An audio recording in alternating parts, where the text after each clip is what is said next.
In the fall of 1982, 6 second graders vanished during a school field trip to a Vermont apple orchard. Their teacher was found unconscious near a grove of trees.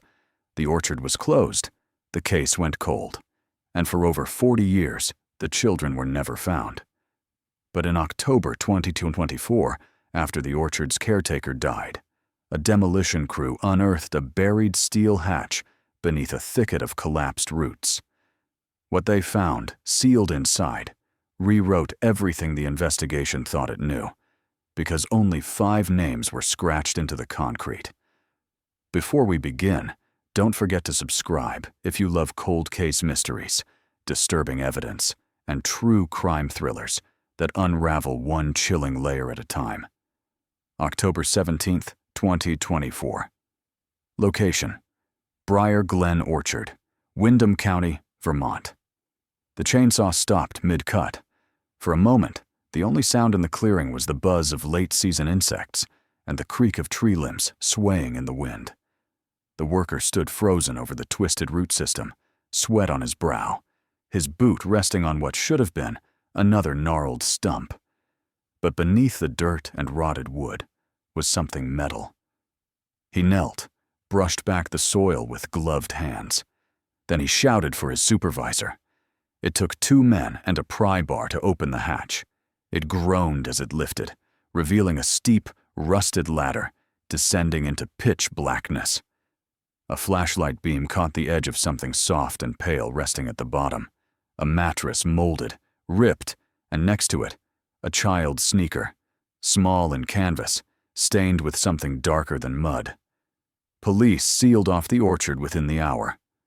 By nightfall, a forensics team in hazmat suits had entered the underground chamber. What they found chilled even the most hardened investigators. Rotted bedding, apple cores with children's teeth marks, wall etchings of days past, small scratched carvings. Emma, Riley, Shaw, Laya, Toby. But there had been 6 children. 6 children had vanished from this orchard in 1982, and only 5 names were etched into the concrete walls. Inside a rusted tin box, beneath a layer of dirt and chewed gum wrappers, they found a cassette labeled Day 1. Mr. Barley says we can't go outside until we stop crying. October 14th, 1982. Location: Briar Glen Elementary, Windham County, Vermont. The sky was that particular shade of pale October blue that only came after the first frost. Washed out, cloudless, almost too perfect to last. Miss Corwin stood on the front steps of Briar Glen Elementary, clipboard in hand, trying to maintain order as 23 second graders climbed off the bus in bursts of shrieks and excitement. It was the annual fall field trip to Briar Glen Orchard. Parents brought cider thermoses, teachers brought permission slips, and the children brought noise. 6 of them had broken off already, huddled in a tight cluster near the edge of the gravel path, giggling over something they wouldn't share. They were the advanced readers, as Miss Corwin liked to call them. Bright, precocious, a little too observant for their age. Emma Pritchard, bookish and careful, had been the one to organize the secret club. Sean Mackey, all elbows and scuffed shoes, always brought the jokes. Laya Jensen, with her pink knit gloves and serious eyes, rarely smiled, but followed Emma like a shadow. Toby and Riley Foster, twins, one talkative, one silent, both inseparable. And then there was Harper Greer, the quietest of them all, a foster kid recently moved from Bar. No one knew much about her except that she didn't eat her lunch at school. She only ever smiled when she was climbing something. "Stay where I can see you," Miss Corwin shouted, though the words blew away on the breeze. Her voice had the permanent rasp of a woman who taught too long without being listened to. "Bind her." The bus driver lit a cigarette. The orchard looked picture-perfect that morning. Rows of trees marched down sloping hillsides, their leaves glowing gold and copper. Red apples hung low, ready for little hands. The caretakers had decorated the front lot with hay bales and wooden crates full of gourds. A scarecrow slumped in one corner beside a weathered sign that read, Briar Glen Orchard. Family-owned since 1911, Mr. Barley, the caretaker, stood by the entrance with his too wide smile and faded flannel. "Welcome to the orchard, kids," he boomed, voice syrup thick. "No climbing trees, no picking apples without permission, and stay out of the back field. That part's closed for the season." Miss Corwin frowned. "Why is that?" "Gown's unstable," he said simply. "Had some root collapse last week. Wouldn't want anyone twisting an ankle." She nodded, but made a mental note to keep them away from the overgrown section beyond the chicken coop. The children barely heard him. They were already moving, mob-like, toward the picnic tables and rows of apple baskets. Harper hung back.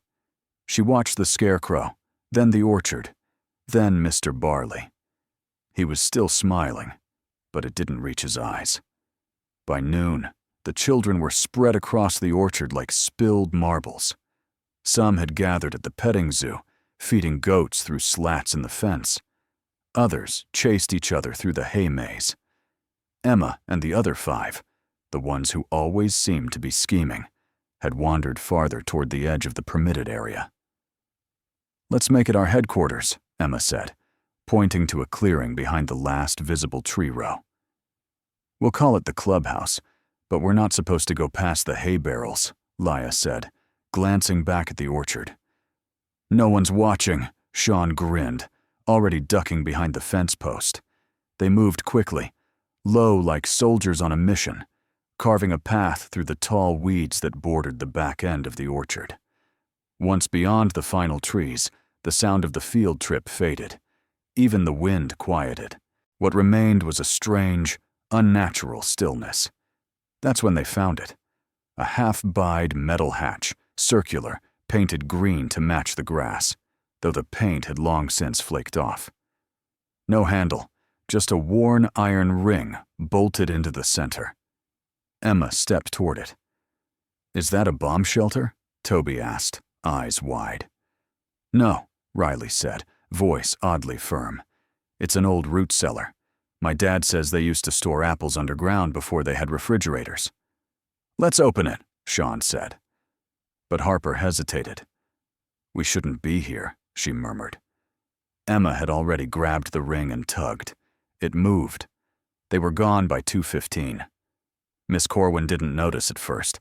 6 out of 23 wasn't enough to panic her. Not at first. She assumed they were in the bathroom or maybe sitting beneath the old elm tree where they'd eaten lunch.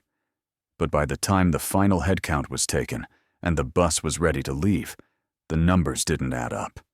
6 children missing. No one had seen them leave. No one had heard anything. And by the time the first cruiser from the Windham County Sheriff's Office pulled into the orchard, the sun was already dipping below the trees. The last thing Miss Corwin remembered before everything went black was the scent of apples turning sour. October 14th, 1982, time to 48 p.m., location, Briar Glen Orchard, backfield. Deputy Warren Pike arrived on scene 10 minutes after the first call came through dispatch. 6 children unaccounted for during a school field trip. Possible abduction. Location, Briar Glen Orchard. He didn't like the orchard. Hadn't since he was a boy himself. Too many places to hide. Too quiet. Too far off the road. He stepped out of the cruiser, adjusted his hat, and met with the orchard caretaker, an older man with a creased forehead and dirt-caked fingernails. "Mr. Barley, is it?" "That's right." The man nodded, arms crossed over his chest. "I was out near the tractor when the teacher started screaming." "And you didn't see anything unusual?" "Nothing," Barley said flatly. "Kids were loud all day, but nothing strange. Not till they started looking for the missing ones." Pike noted his lack of concern. "You say you warned them not to go near the back field?" "Absolutely. Even put up fresh rope barriers and signs last week. Ground soft, lot of erosion. Wouldn't be safe for any child to wander out there. Pike looked past him toward the rolling hill behind the last row of apple trees. The grass was long and swaying, untouched. Too untouched. He radioed for backup, then walked toward the far fence line where Miss Corwin was now seated on a hay bale, sobbing into a police blanket. He crouched beside her. "Ma'am, can you tell me exactly what happened?" She wiped her face with her sleeve. "They were just there. Emma, Sean, the twins, Laya, Harper. They're the good ones. They never cause trouble. I thought they were just at the petting zoo, but when I called Roe, they didn't answer." "You didn't see anyone suspicious today?" "No," she shook her head, trembling. "But one of the other children. He said he saw them walking near the back of the orchard where the rope barrier is." She nodded. "I should have been watching."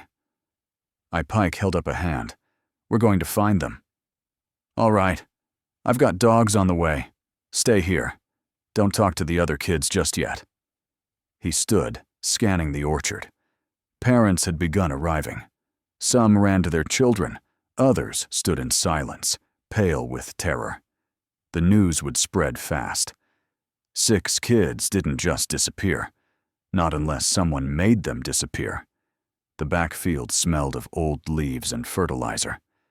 Pike pushed through the barrier and began scanning the ground. Within minutes, another deputy joined him. "Got something," the deputy called out. "Looks like a path, flattened grass heading toward the north slope." Pike followed, stepping carefully. The grass had been parted recently.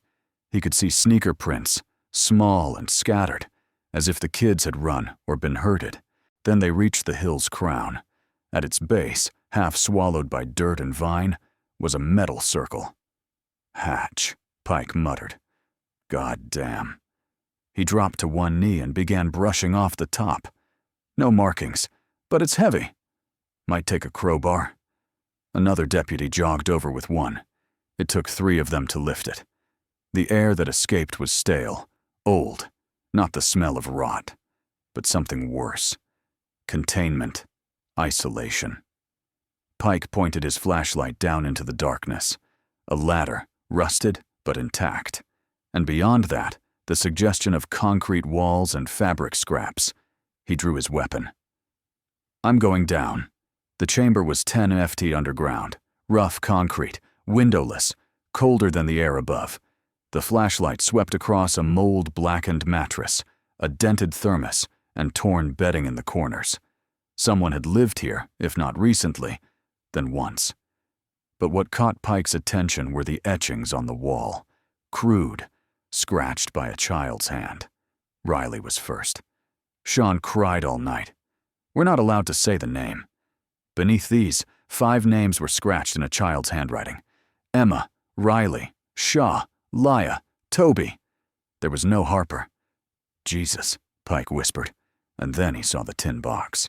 Inside, a child's sneaker, a corner of a torn class photo, 3 sticks of chewed gum wrapped in foil, a cassette labeled Day 1. "Mr. Barley says we can't go outside until we stop crying." Pike stared up toward the open hatch above. The orchard was now a crime scene. Back at the surface, he emerged pale and grim. "Get the dogs," he told the deputy, "and call state. We're going to need the bureau." October 15th, 1982. Location, Briar Glen. Elementary, Windham County Sheriff's Office, Briar Glen Orchard. The following morning, the school was silent. A notice on the door read, "Closed until further notice. Staff in crisis meeting."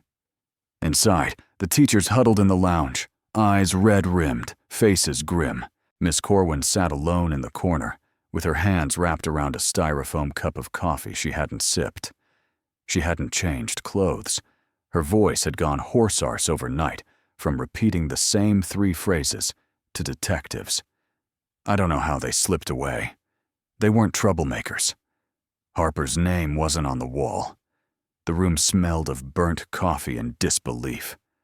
No one said the word dead. Not yet, but everyone was thinking it. At the Windham County Sheriff's Office, an evidence board was already forming. In the center, case number 82-1106. Subject: Briar Glen field trip. 6 children missing. Surrounding it, class photo from October 1st, a topographic map of the orchard, a sketch of the underground room, a blown-up image of the cassette label.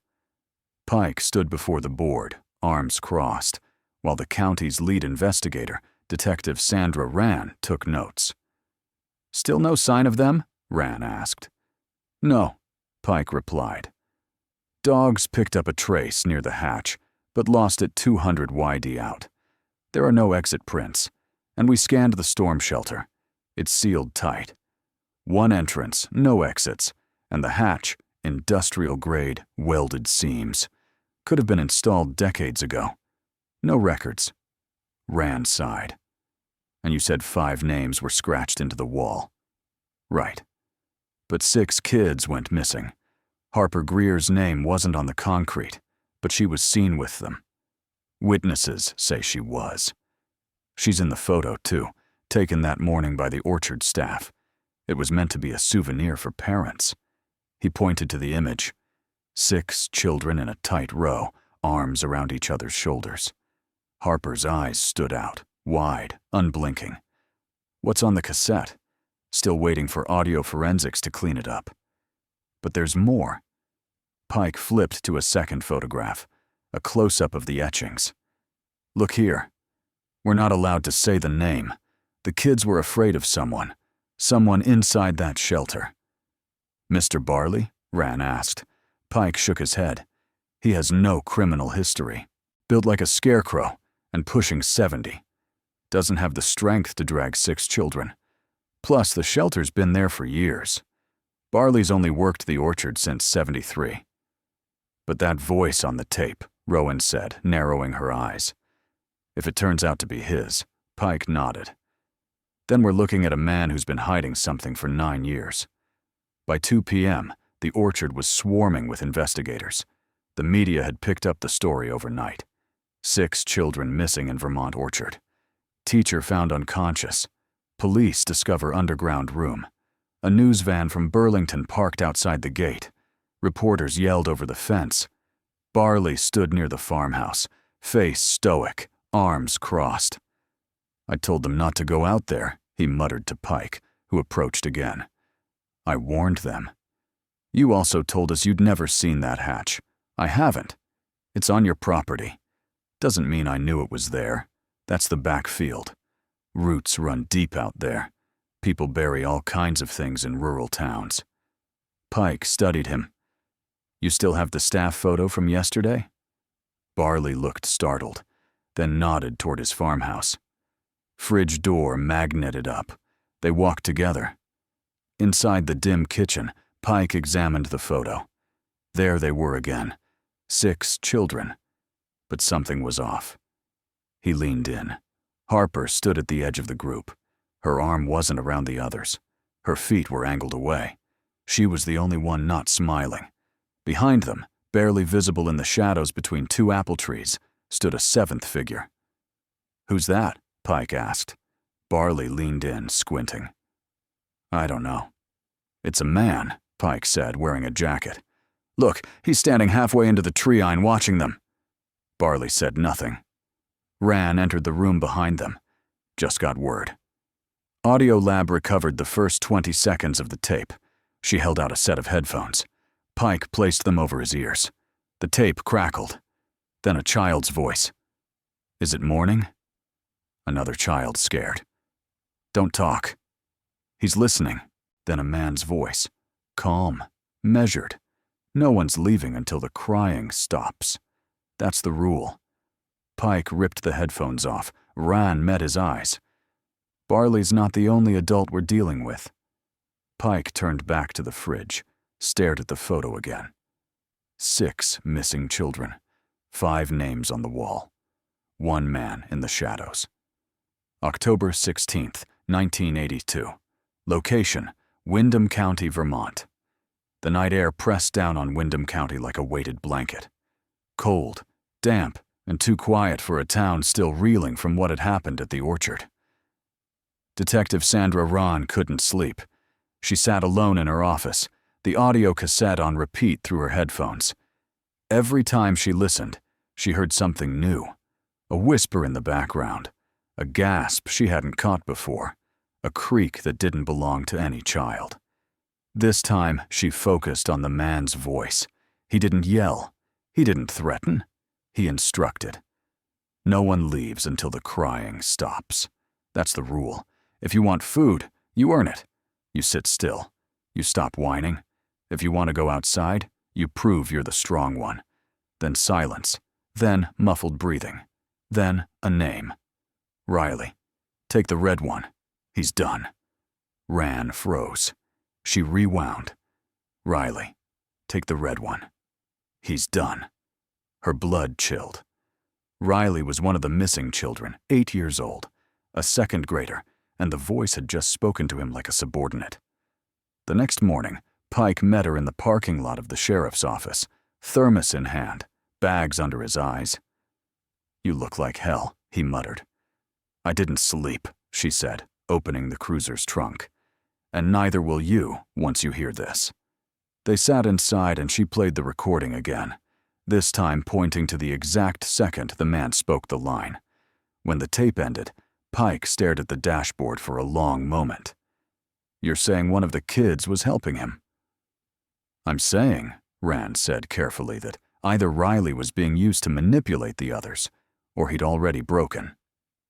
Pike didn't speak. He'd seen too many cases where children had been conditioned to obey, even in the darkest circumstances.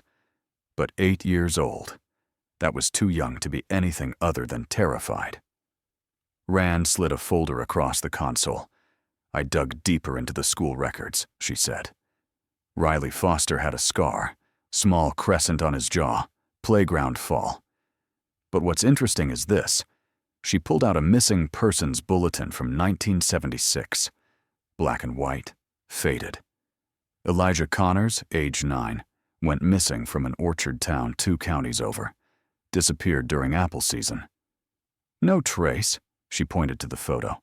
"A boy with a narrow face, short brown hair, a tiny scar on his jaw." "Same scar," Ron said. "Same bone structure 6 years ago." Pike blinked. "You think Riley Foster was actually this boy?" "I think someone's taken children before, and renamed them at Briar Glen Orchard." The forensics team returned for a second search of the backfield. The hatch had been sealed again temporarily, but now the entire area around it had been mapped, scanned, and sectioned off into quadrants. Ground-penetrating radar revealed a second anomaly. Pike stood by as the excavation team dug 6 foot down into a patch of earth that showed signs of being disturbed, though decades had passed. At a depth of 4T, the shovel struck something solid. By 6F2, it was clear. A metal locker, industrial, dented, latched shut with 2 corroded padlocks. It took bolt cutters to get inside. Ron stood nearby, notebook in hand, bracing for what they might find. Pike lifted the lid slowly. Inside a stack of children's clothing folded neatly, a shoebox labeled "Rewards." Dozens of paper strips handwritten in different childlike scripts.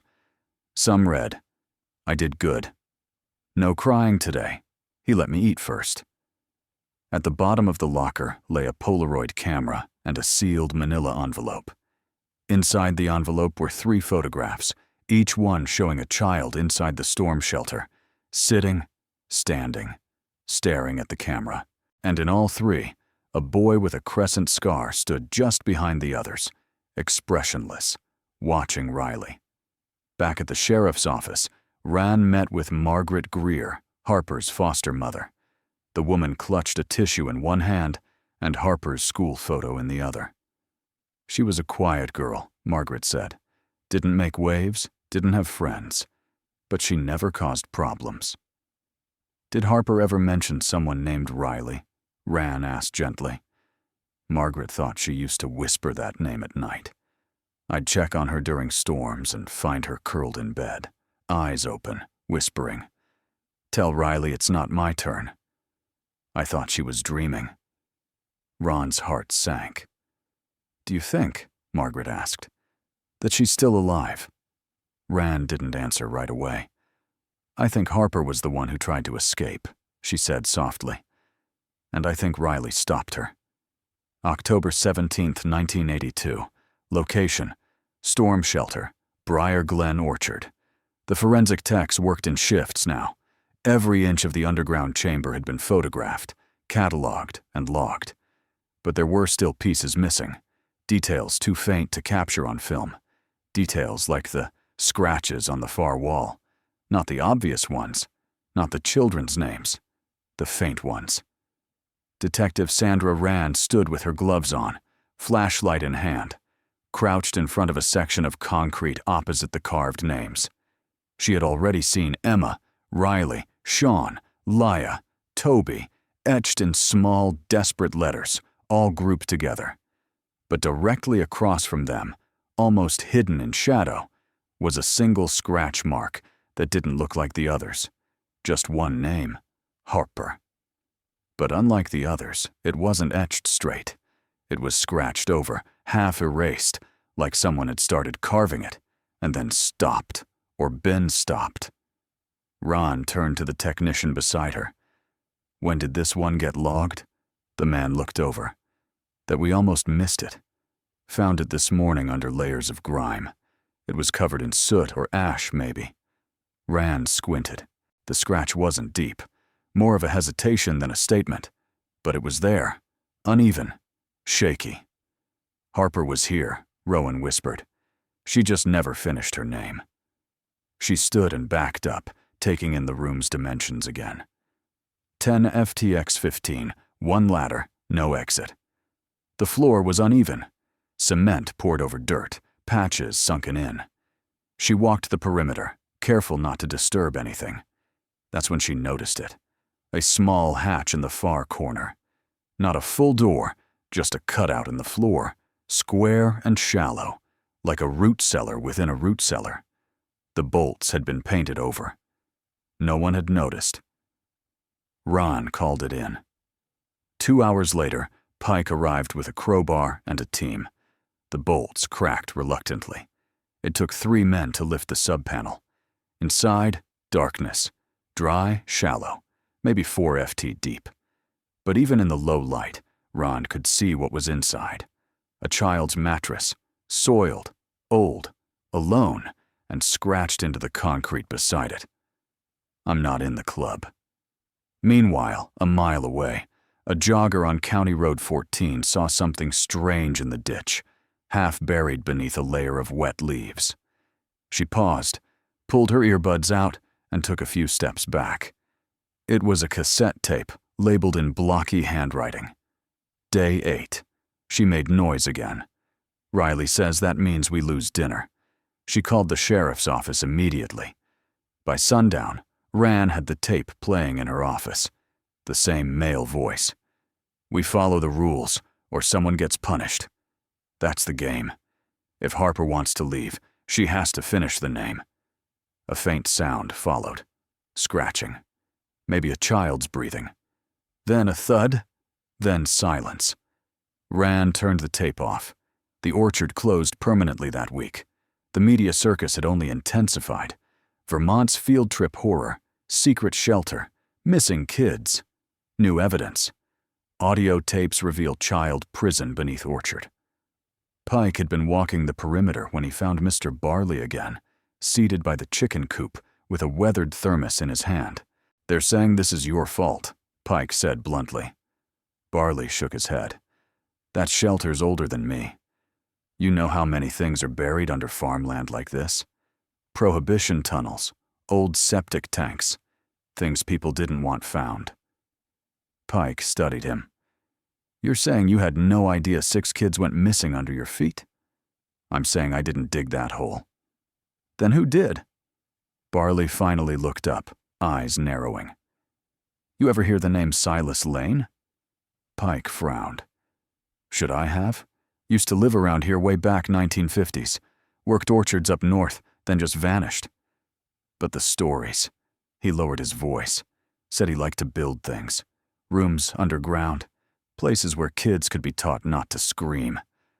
Urban legend, Pike muttered. Barley shrugged. Maybe. Or maybe Silas never left. That night, Ron reviewed the orchard's land deeds from town records. In 1959, a man named Silas Lane had purchased a half-acre on the northern ridge of the orchard. By 1972, the name was gone, transferred, unsigned, no forwarding address. Rand flipped the folder closed. Somewhere beneath that orchard, long before 6 children ever stepped onto that field trip bus, someone had already laid the trap. October 18, 1982. Location, Windham County Historical Society. Briar Glen Orchard, Northridge. The town historian was not what Ran expected. Miss Adelaide Northcutt was in her 70s, wore thick glasses on a chain around her neck, and kept her files in a drawer labeled unsorted, untrustworthy. But when Ran asked about Silas Lane, the old woman didn't hesitate. "Oh, him," she said, pushing her glasses higher. "Strange man. Didn't speak to neighbors. Had a dog that barked all night. Wore gloves even in the summer. Bought the orchard ridge in '59. Said he wanted to grow northern spy apples." Ran raised an eyebrow. "Did he?" "Not a single tree. Just stayed in that crooked little house of his, hammering at night. They say he was a carpenter, but no one ever saw him work for pay." "You said they say who exactly?" Adelaide leaned closer. "People who remember the smell of burning hair." Ran blinked. After he vanished, the orchard kids started calling that slope the Shed Hill. Claimed they saw red lights under the dirt. One boy, Jimmy Talcott, swore he heard voices coming up through the roots. He ran away. Swore Silas had helpers. "Helpers?" "Kids," Adelaide whispered. "Ones that didn't run." That same afternoon, a new search began on the northern ridge of Briar Glen Orchard, just beyond the backfield, up a slope too steep for most of the original field trip route. Radar crews scanned the soil. Within hours, they found a line of shallow disturbances, straight as a ruler. Each was about 6 feet apart, narrow, elongated graves. Deputy Pike stood silently beside Ron, hands in his coat pockets. "There are 12 of them," the radar tech said. "We've only exhumed the first 2, both empty. But something was buried here." A technician held up a sealed evidence bag. Inside, a thread of red yarn, tangled, weather-worn, faintly knotted at one end. "It was buried with a button," she added. "Cloth's gone, but the yarn's intact. Looks like part of a bracelet, or maybe a string game." Ran turned pale. "That's what Emma wore," she said. "A red yarn bracelet. She was teaching the others cat's cradle on the bus." Back at the sheriff's office, the audio team recovered more from the cassette found in the ditch. The voice of the man again. "You boys are stronger. The girls forget the rules. Don't let them forget again." Then a child crying. Then something dragging. Then, if she scratches the full name, she leaves. If not, she stays. And at the very end, barely audible, a girl's voice. "I scratched it. I swear. Please don't close the door." Ran pressed pause. "Harper." That night, a new piece of evidence came in. A call from Briar Glen Elementary's janitor, who had turned in a small, long-forgotten, lost and found box retrieved from the gym's ceiling crawlspace. It contained a folded paper labeled the Orchard Rules, club members only. Inside, in a child's handwriting. No crying, no telling. Don't wake up the quiet boy. If you leave, leave alone. He hears scratching. Don't say his name out loud. Never touch the red thread. Finish your carving. Don't talk back to Riley. If the lights go out, lie still. Rand's hands trembled as she read. "Don't talk back to Riley," she repeated aloud. "He wasn't a prisoner. He was a second in command." Pike stood behind her, staring over her shoulder. "No," he muttered. "He was a survivor. turned enforcer. They returned to the orchard at sunrise. The radar pinged another anomaly, this time beneath a rusted wheelbarrow that had been untouched since the 1960s. Beneath it, partially buried, they found the warped remains of a wooden door sealed with tar. Inside, a room even smaller than the storm shelter. No bedding, no food, just one chair bolted to the floor and red yarn coiled in a perfect circle beneath it, wrapped around a rusty nail. October 19th, 1982. Location: Windham County Evidence Lab, Greer Residence. The envelope was unmarked. No return address, no fingerprints on the paper. It had been left in the overnight drop box outside the sheriff's office sometime between midnight and dawn. Inside, one Polaroid photo severely faded, edges warped from moisture, but the image was unmistakable. 6 children standing in a cramped concrete room. 2 sat cross-legged on the floor. 1 leaned against the far wall. 3 stood in the back, shoulders hunched, eyes locked on the lens. They were thin, dirty, barefoot in the bottom right corner, barely visible in shaky pen. Day 5. Rand stared at the image beneath the sterile lights of the evidence lab. She picked up a magnifier and leaned closer. In the far right corner, a child stood with arms crossed, taller than the others. His eyes weren't wide with fear like the rest. They were focused, watching, calculating. Riley. To his left, seated on the floor, was Harper, and in her lap, a notebook. "Have we found that notebook?" Ran asked later that morning. The tech shook his head. "Not in the shelter. But if it's still out there, it could have been buried or hidden." Pike stepped into the room holding a fresh folder. "You'll want to see this," he said, laying it on the table. Forensics ran the red yarn for trace fibers. And it's not just yarn. It's been mixed with strands of hair, human hair from multiple sources. Girls only. Rowan recoiled slightly. He made them weave it. Maybe. Or maybe it was part of the club rules. Either way, it's not just decoration. That afternoon, Ron visited the Greer residence, Harper's home. Margaret Greer met her at the door with visible exhaustion in her posture. She hadn't slept since the orchard. "I need to see Harper's room," Rand said gently. Margaret nodded. The bedroom was quiet, neat, walls covered in pressed flowers, a few hand-drawn pictures tacked to corkboard. But it was the closet that caught Rowan's attention.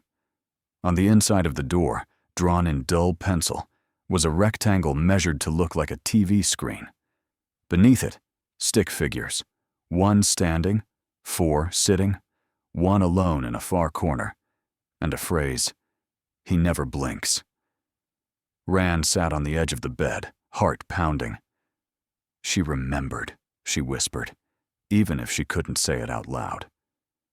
Margaret walked in, holding something folded in a plastic grocery bag. "I found this in the attic last spring," she said. "Didn't think anything of it until now." She handed Ron the bag. Inside was a small, cloth-bound notebook, pages torn at the edges. Childish handwriting scrolled across every page. Ran opened it to the first entry. Day 1. "We were told to stop crying." Toby cried. Riley said not to look at him after. "I think Sean is sick. His shirt has blood now. The man told us to name our corner. Mine is the door." Day 2. "We can't say the man's name, but he said he used to live here when the roots were smaller. He said it like a riddle. Emma still won't eat. Laya got punished." He watched us from the square hole in the ceiling. Ran turned the page to the final entry. It was shaky. Ink smudged. Day ? "I don't know how long it's been. I tried to finish carving my name. He said that means I could leave. But Riley looked at me different after that. I don't think he wants me to go. There's a second room. I heard him dragging something. I scratched it. I swear, please let me out." Rand sat back, pulse in her ears. "Harper never came home," she said. "Not really. Her body did. but she never made it back to the surface. She stared out the bedroom window at the fading fall light. "We have 5 names carved into a wall," she said aloud. "But we don't have 5 survivors, just 1." And she was still hiding. Back at the orchard, excavation on the northern ridge continued. At 6:42 p.m., a tech unearthed another door, wooden, latched shut, buried beneath nearly 40 years of roots. Inside the shallow crawl space was nothing but dirt walls, scratched plaster, and one final clue. A broken Polaroid camera still loaded. The last photo remained inside. Ron developed it on site. This time, there were only 5 children in frame.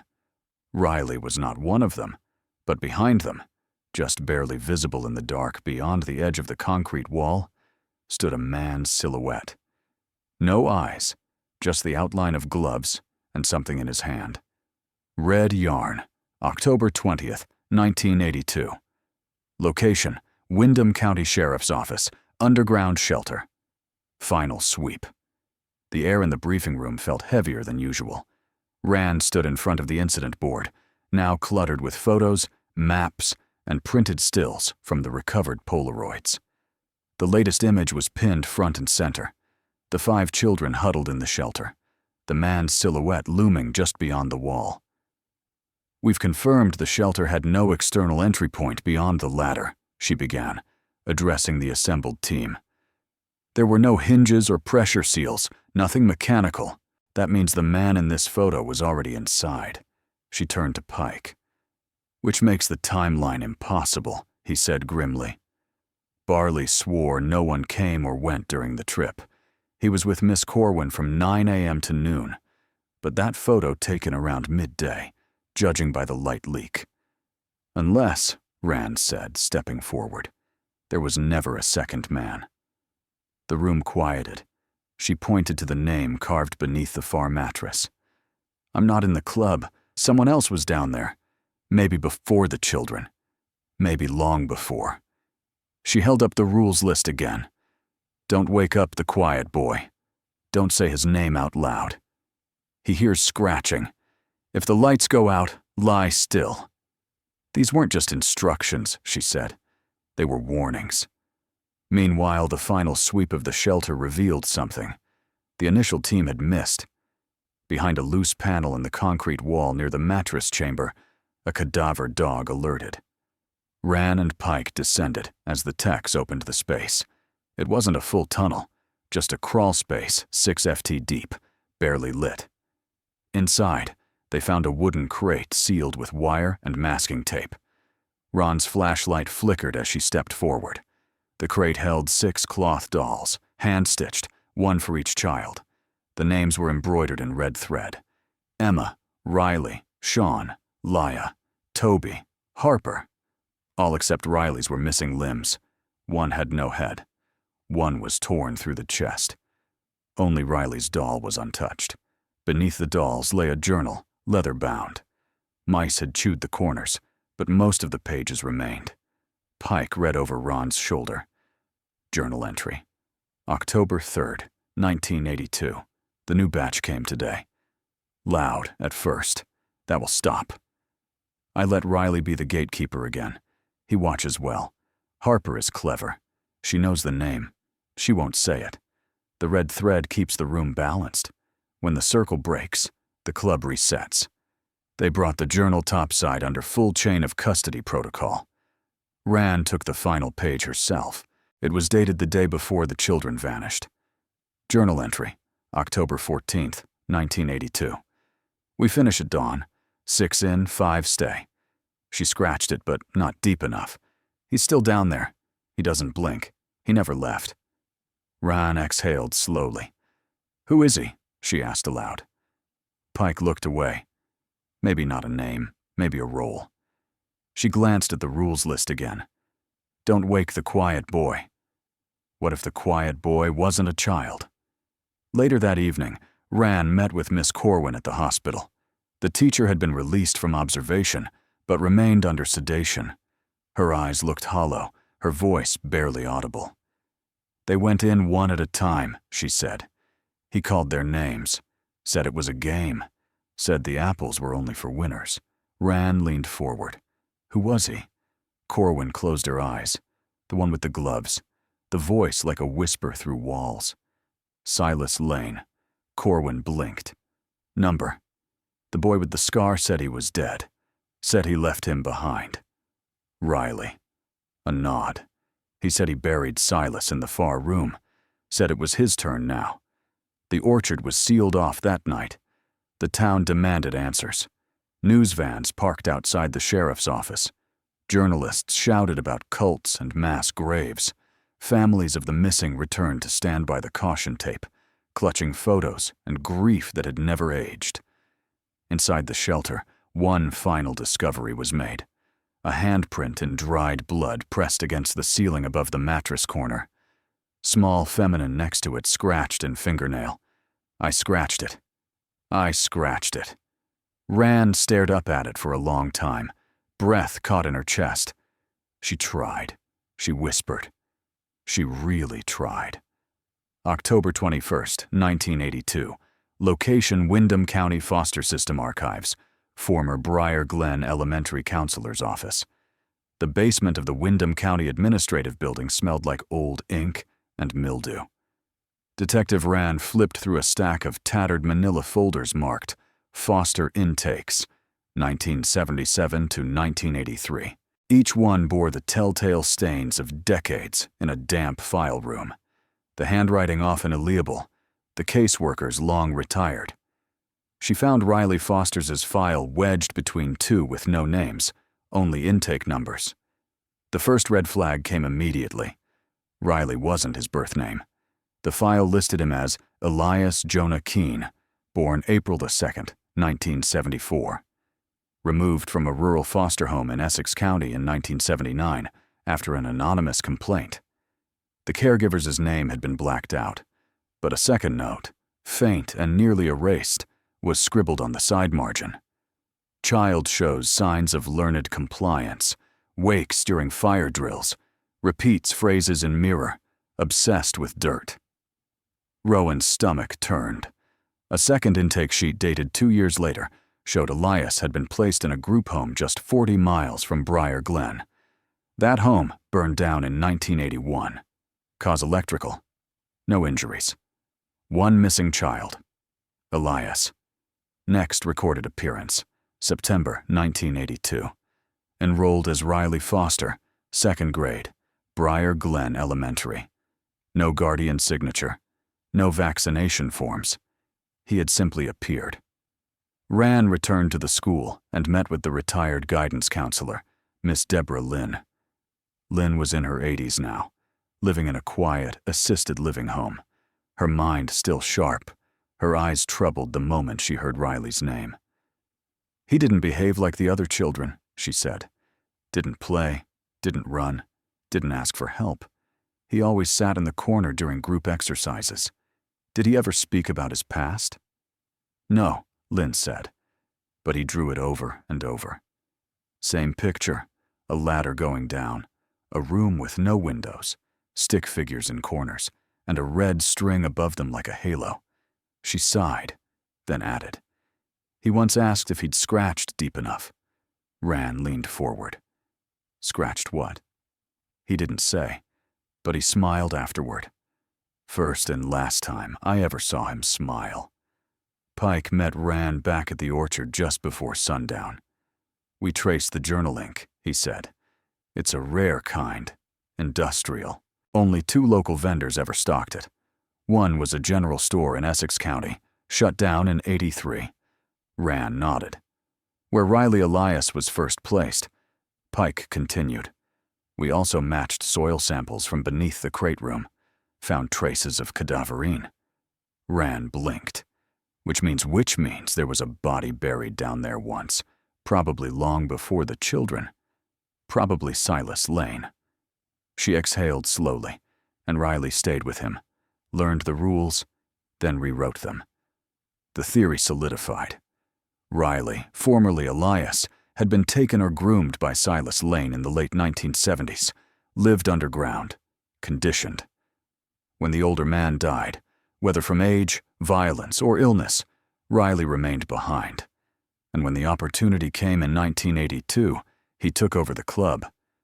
But what Rand still couldn't understand was why Harper was allowed to leave, and why the others were not.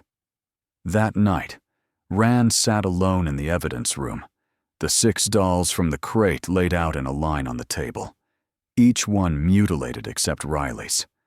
She stared at Harper's, its stitched mouth partially ripped open, one hand torn loose, the red thread around its neck unraveling.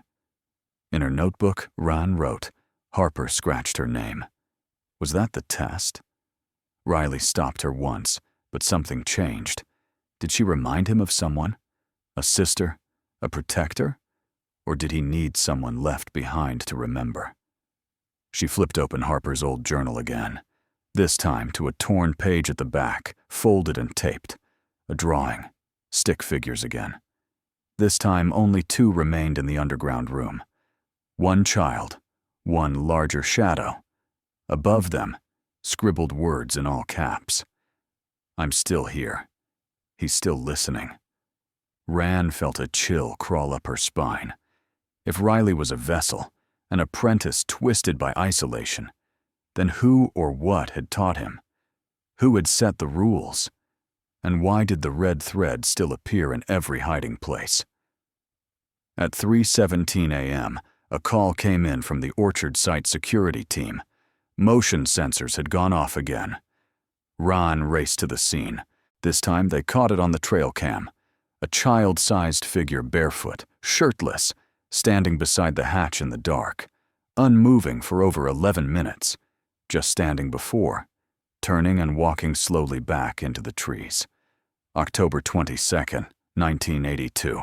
Location: Briar Glen Orchard, North Ridge Excavation Zone. Dawn came gray and slow over Windham County, mist clinging low over the orchard's northern ridge. Detective Sandra Rand stood at the perimeter fence, her eyes locked on the spot where the trail cam image had been taken just 12 hours earlier. A childlike figure barefoot in the cold had stood near the sealed hatch for nearly 11 minutes, never moving, never looking toward the camera. Now that patch of ground was roped off with fresh flagging tape. The team had been working non-stop through the night. They had finally found a second hatch 20 yards north of the original shelter. Unlike the first, this one was flush with the forest floor, camouflaged beneath a tangle of moss and stone. It bore no visible lock, only a rusted steel handle and a faint symbol carved into the center, a circle with a line through it, intersecting 2 dots. Rand stared at it as the crew prepared to open the hatch. It's not a logo, she muttered. It's a map. That's the shelter. This is the door and the 2 dots. Pike stepped up beside her.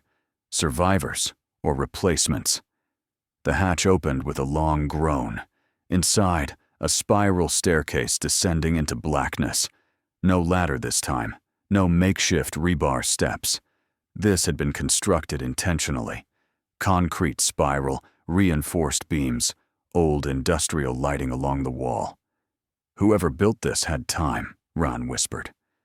She clicked on her flashlight and descended first, her boots echoing as she spiraled downward. At the bottom, a hallway, clean, dry, lined with wooden doors, each numbered by hand. Room 1, Room 2, Room 3, up to Room 6. Each door had a viewing slit and a rope lock from the outside. Each room had a child's cot. Ron's pulse quickened. It wasn't a bunker. It was a facility. In Room 3, they found a stack of index cards, each labeled with a child's name and a list of traits. Laya resists verbal commands, draws flowers, threatens self-harm, Toby compliant.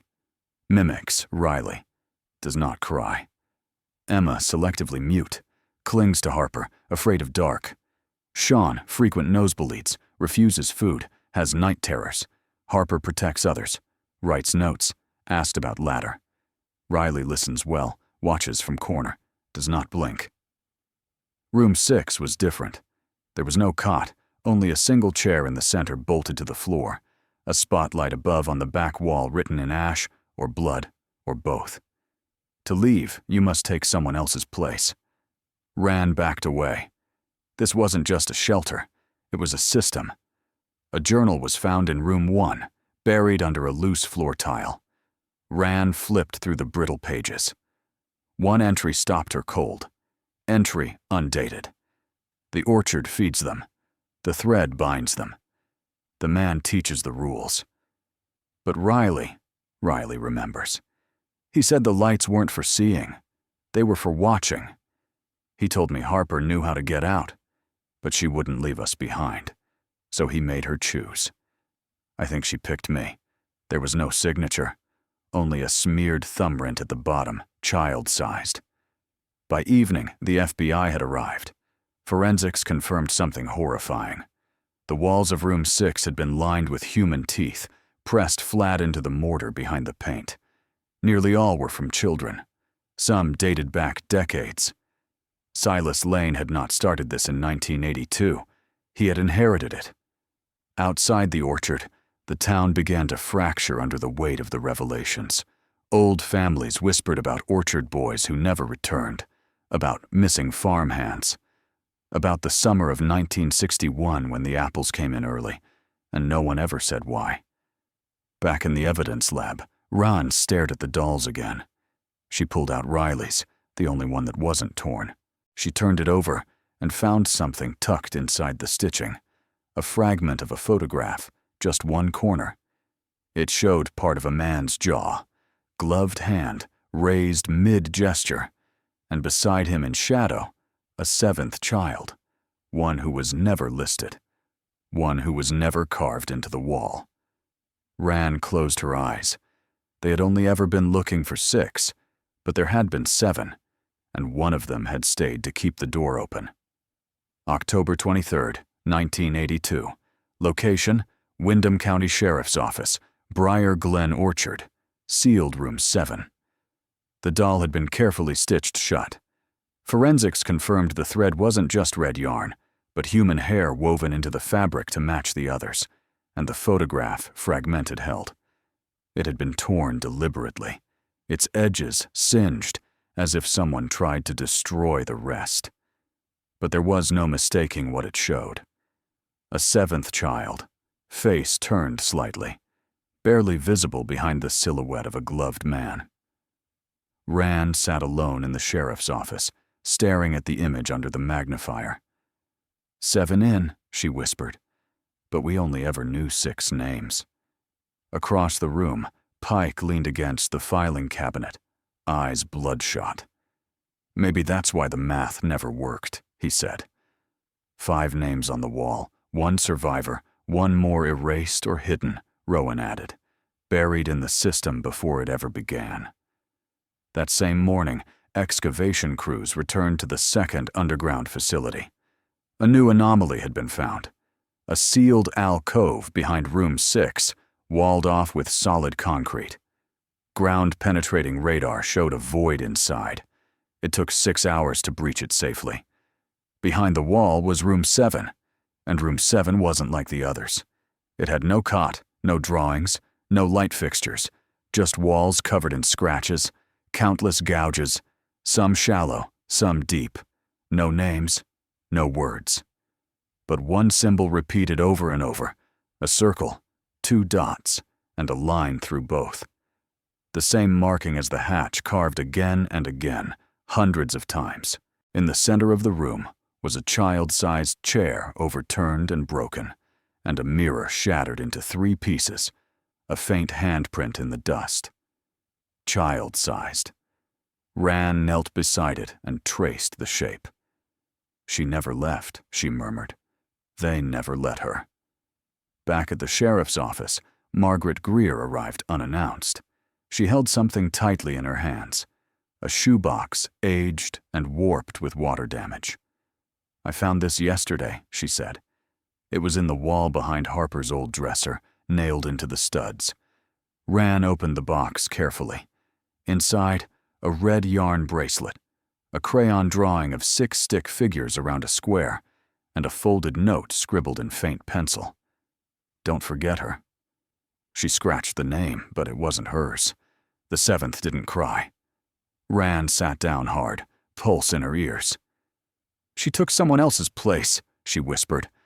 That was the final rule.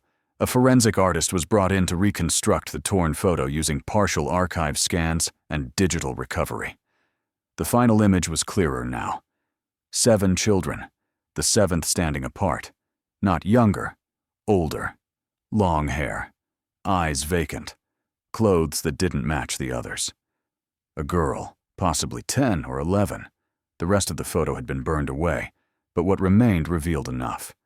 The 7th child was not part of the 1982 field trip. Rowan ran the photo through the missing persons database, and there it was.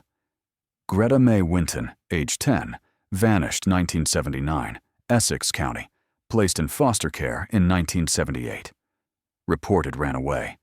Case closed due to lack of evidence. No one ever searched the orchards. Ran returned to the orchard that evening alone. She walked back to room 7 and sat in the doorway. The temperature dropped quickly down there, still soundless. She opened Harper's notebook to the final page and read again. I scratched it. I swear she told me to.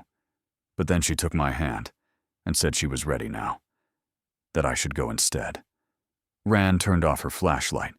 She sat in the dark, listened. Somewhere far behind the walls, she thought she heard it. A scratch.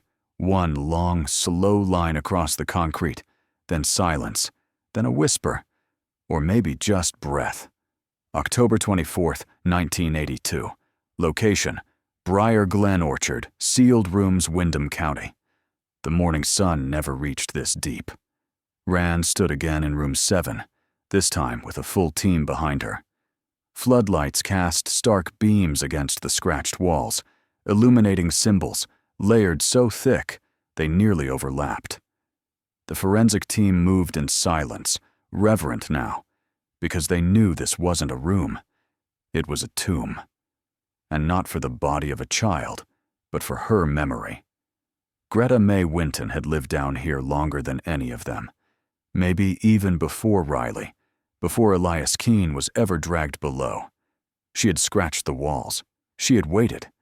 And when the others came in 1982, she taught them. Rand paced slowly to the far wall. One scratch ran longer than the rest, deeper. It wasn't random. It formed a doorway drawn crudely, but with intent, a rectangle with a handle. The words she went through were faintly etched above it. Rand whispered. She traded places. Pike stepped beside her, holding the last page of the reconstructed journal. He told us one of us could go if someone stayed. She didn't say goodbye, just took my hand and said she was done counting the days. By noon, Ron had gathered the families, what remained of them. She showed them the photograph, restored all 7 children, the ones who were named, the one who was not, and she explained the truth. Greta had become part of the system Silas created, not by choice, but by survival. She learned the rules, obeyed them, and when the next children came, she gave them hope. By taking Harper's place, she let one child go free and stayed behind to keep the others from being chosen. A martyr, a ghost, a child lost before her time. Harper Greer returned to the orchard that same day. For the first time, she stepped into room 7. She didn't cry. She didn't speak. She walked to the wall with a scratched doorway, placed her palm flat against it, and whispered, "Thank you." Then she pulled something from her pocket, a piece of red yarn. She tied it around one of the cracked concrete hooks on the wall, just a loop, then turned and walked out. In the following weeks, the orchard was declared a crime scene of historical significance. The shelters were sealed. A memorial was built. 5 children had vanished in 1982. Only one survived. One had traded her name for freedom. One had kept the door shut behind her, and one had never been named at all. March 12, 2025. Location, Windham County Historical Society. The exhibit was quiet. Harper stood beneath the glass, older now, stronger, but her hand trembled slightly as she reached toward the display. Inside the case, 7 dolls now cleaned and restored. Each had a name tag.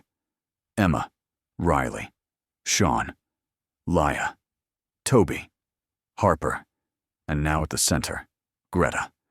A placard beside her read, Greta Maywinton, 1969 to 1982, the 7th child. Never reported found. Never forgotten again. Harper stepped back, and from the speakers overhead, the audio loop began again. Day 1. Mr. Barley says we can't go outside until we stop crying. But now, for the first time, the voice that followed wasn't a child's. It was Greta's. Software steady clear. It's okay. I scratched it for you. You can go now. The screen faded too.